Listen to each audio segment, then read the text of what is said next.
Bilang bahagi ng pangangalaga sa kalikasan, ginagamit na ngayon ng Western Australia ang sea bin.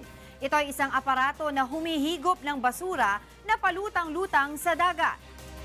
Ito ang balita ni Abel Ciliano.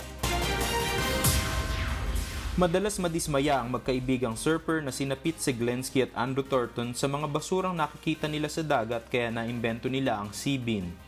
Ang ideya nito ay kapareho ng regular rubbish bin pero ito ay floating rubbish bin na may pumping effect na humihigop ng lumulutang na basura sa paligid nito.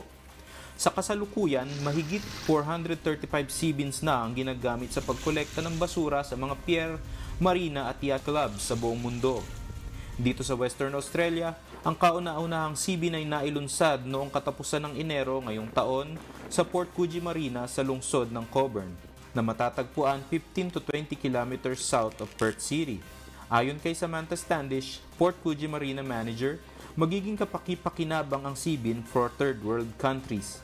As long as there's a floating structure, we actually have our sea bin plugged into 240 volt power, but there also is the option to run it off solar power, wind power and wave power. So there's some new ideas and initiatives that are coming through now. So absolutely, I think it's a fantastic idea to get it out to as many countries and places as possible.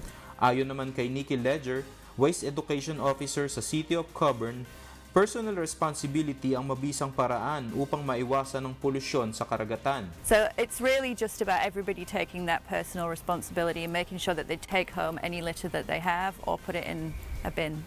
Malaki rin ang naitutulong ng suporta ng lokal na pamahalaan sa pagtatagumpay ng proyekto laban sa water pollution at isa na dito ang Adopt a Spot program.